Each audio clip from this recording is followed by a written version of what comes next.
बोली शेरा वाली मैया की जय हो, सच्चे दरबार की जय। आई हाँ, सब भक्त माई के इंतजार करता आ गई राम।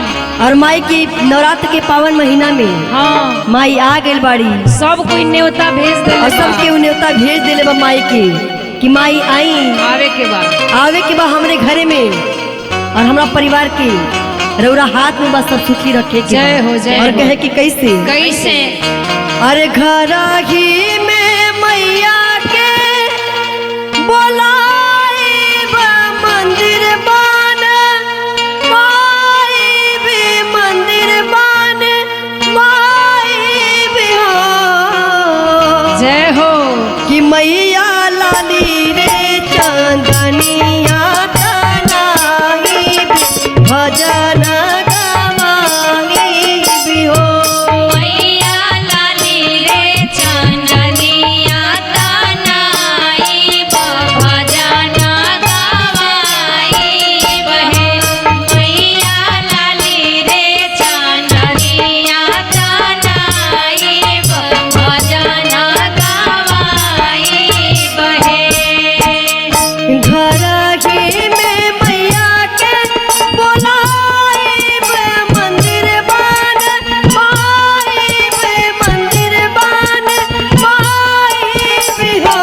मैया लाली रे चांदनिया तनाई भजन गवाई भी हो। मैया लाली रे चंदनिया तनाई भजन गवाई बहो। मैया लाली रे चंदनिया तनाई भजन गवाई बहे। गोबरा से अंगना लिपाए बचाऊका उड़ाई भी हो।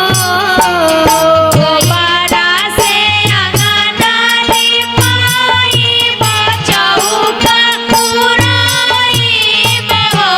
मैया सतोरे बहिनी के बोलाई भजन गवाई भी हो। मैया सतोरे बहिन के बोलाई भजन गवाई बहो।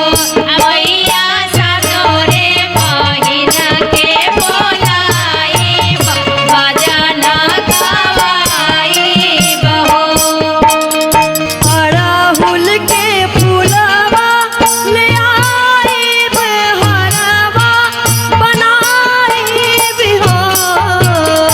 अड़हुल के फुलवा आई बहरवा बनाई बहो। मैया लीला पर बिंदिया लगाई चुनरी ओढ़ाई भी हो। मैया लीला बिंदिया लगाई चुनरी ओढ़ाई बहो। मैया लीला बिंदिया लगाई चुनरी ओढ़ाई बहो। दवना मारुआवा लगाई पानी से पटाई भी हो। दवना मारुआवा आई पानी से पटाई बहो। मैया गंगा जी के पनिया ले आगी चरण धोआगी भी हो। मैया गंगा जी के पनिया ले आई भजन चढ़ाई बहो। मैया गंगा जी के पनिया ले आई भजन धोआई बहो।